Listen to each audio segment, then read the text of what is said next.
Hello, magandang araw mga kababayan. Komentaron lang natin itong pag nabalitaan natin na nag-usap di umano si Win Gatchalian at si Erwin Tolpo kasama si Ombudsman Boying Rimulya. Ano kaya ang pinag-usapan nila? Pero sinabi naman po ni Erwin Tolpo, hindi ko lang po alam kasi ang sinasabi niya rito, parang gusto niya mangyari ang ombudsman na ang mag-iimbestiga ng flood control. Bakit ayaw nila mag-imbestiga, mga kababayan, ng Senado sa flood control? Ano ba ang kinakatakot ni Erwin Tolpo? Kung sila ba mag-iimbestiga, ano ba ang kinakatakot nila, mga kababayan? Bakit kailangan nilang ipasa sa ombudsman?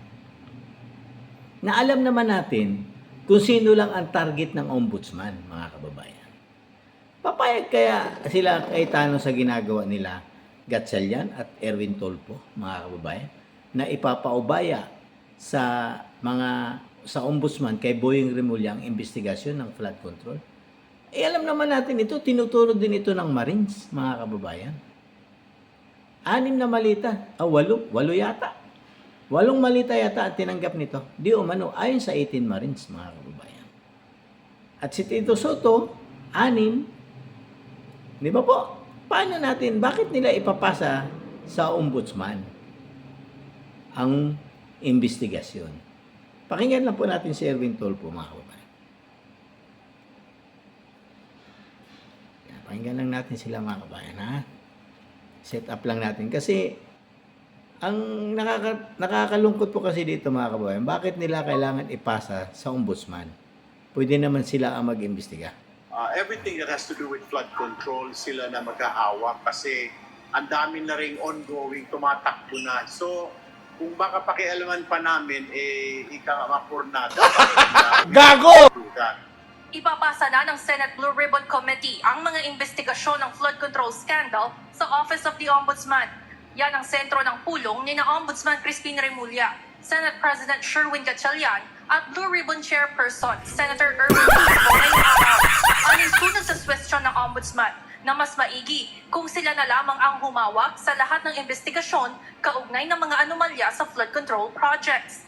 It's really about time that it's given to us. All the evidence and all the statements are given to our office.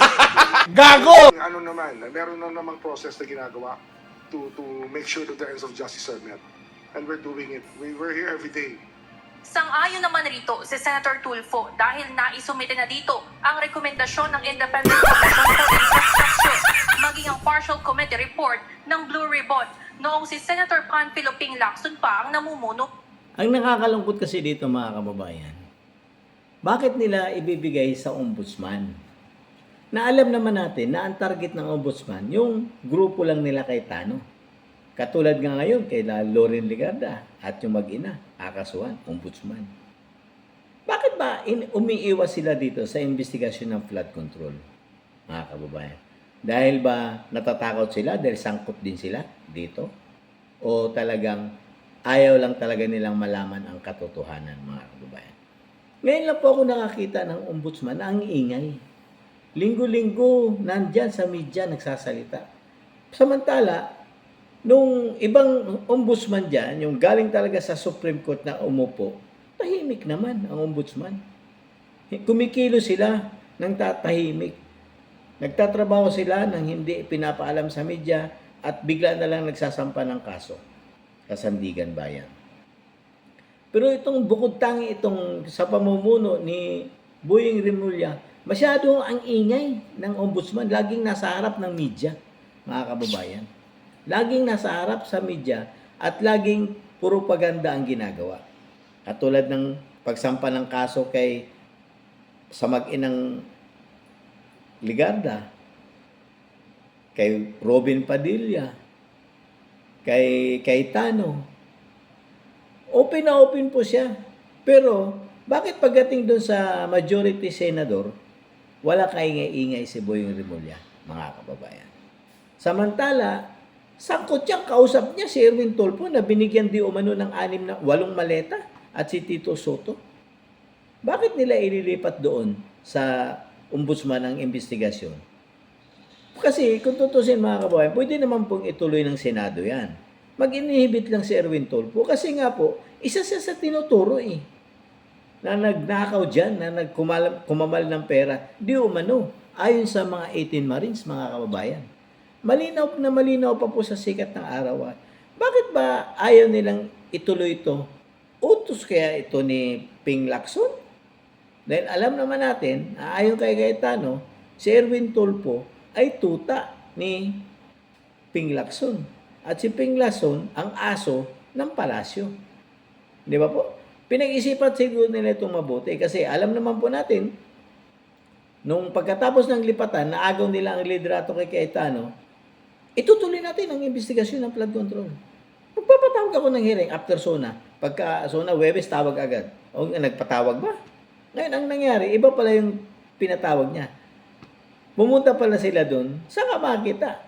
Mas mataas ang sangay ng gobyerno ang Senado kaysa Ombudsman. Abay, pumunta pa yung Senate President doon mismo sa opisina ng Ombudsman. Bakit? Nakakamangha po na para bang sila pa yung nagtuturo kay Boyeng Rimulya, nakikiusap na hawakan mo na ito. Samantala, mas mataas po ang Senate dyan sa grupo ng Ombudsman, mga kababayan. Hindi kaya budol na naman ito ng nila para lang makaiwas sa kanilang mga pangalan na kasama sa investigasyon, mga kababayan? O talagang iniiwasan lang ng nila Tulfo na maglalabasan na ulit ang kanilang mga pangalan dyan, mga kababayan. Tandaan po natin, yung dating Congressman Yap, ay dati pong party list yun, mga kababayan. Na party list nila Rapi Tulfo at ang nila Erwin Tulfo. Kaya nga po, 3 seat yan, nakaupo ng congressman yan. Nung pagkatanggal niya sa DSWD, pinaresign nila yung isa at pinaupo siya doon sa congressman, si Erwin Tulfo. Wala nga isang taong congressman yan eh. Naku ba, isang taon ba? Kasi galing pa DSWD. O, palagay mo na nakadalawang taon siya sa DSWD. Pas 2024, 2025, eleksyon. Tumakbo agad ng senador. Wala pa nga yatang isang taon yan, mga kababayan, sa pagka-congressman. Ang ginawa lang niya, sunod-sunod doon kay Martin Romualdez, mga kababayan. Ang pinagtataka ko lang po dito, mga kababayan, bakit ba ayaw nilang hawakan ang flood control? Natatakot ba sila na magtanong sila kay Tano, sila Pia, sila Marcos, doon sa mga maaring magiging witness? O gusto na lang talaga nilang pagtakpan ang issue ng flood control na ito? Wala nga silang naisubmiting complainant doon sa ang nakasuhan lang, mga kapwa pa nila senador. Yun po nakakalungkot, mga kababayan. Niloloko po tayo nito mga kababayan. Harap-harapan na po na niloloko ang taong bayan, pinapaikot sa kanila para makaiwas sila sa kanilang mga kasalanan. Yun po ang nakakalungkot dyan, mga kababayan. Kasi bakit? Kung hindi ka talaga umiiwas at wala kang kinalaman dyan, iimbestigahan mo yan. Ba't may papasa sa ombudsman? Malinaw po yan na talaga pong umiiwas sila. Kung bakit sila umiiwas, sila lang ang tanging nakakaalam. Pero alam naman po natin ang isip ng taong bayan na involved ka dyan. Tapos ikaw hahawak ng flood control?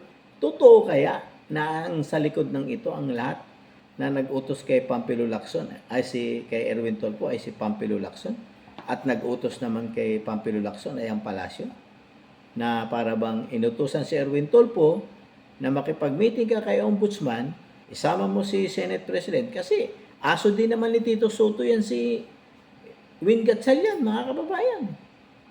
Puro mga utak kulangot ito, mga kababayan. Yan po ang nakakalungkot dito. Wala talaga silang pagmamahal sa taong bayan na mga biktima ng pagbaha. Yun po ang nakakalungkot lang. Wala ho talaga silang malasakit sa taong bayan na namatay, lumutang sa baha ang kanilang mga sasakyan, mga bahay na lumubog sa baha, na mga konting negosyo na piggery, poultry, lumutang sa baha, nawala ang kanilang mga negosyo. Ngayon, ipapasa lang ang investigasyon doon sa ombudsman. May mangyayari kaya dito, mga kababayan? Ay alam naman natin yung ombudsman mahilig sa bend the law ito. Bend the law to please the people, mga kababayan. Nakakatawa. Harap-harapang niloloko tayo nito ng mga kulangot na ito, mga kababayan. Sana naman po, mapalitan ulit ng liderato at parang gusto talaga nating malaman ang katotohanan dito sa issue ng flood control. Kasi ito lang po talaga ang multo nila. O baka na malalaman natin ang buong katotohanan dito, baka pag naupo na si BP Sara, mga kababayan. Kasi itong mga to, lalabas at lalabas ito, mga kababayan. Hindi po, kasi katulad ngayon, nagdudumilat ang bagyo, sunod-sunod. O, ano nangyari doon sa bayan ni Ortiga? Lumubog sa baha. Naging parking lot na yung kalsada niya ng kotse na inanod sa baha. O ngayon, puro impeachment yung kulangot na yun. O ano masasabi niya? Akala ko ba matitibay ang flood control dyan? Eh bakit lumabas yung tubig dyan? Baka yung tubig sa Davao City pumunta dyan sa La Union. Nakakatawa po ito, mga kababayan. O hanggang dito na lang po. Palambing po ng like, share, and subscribe. God save the Philippines.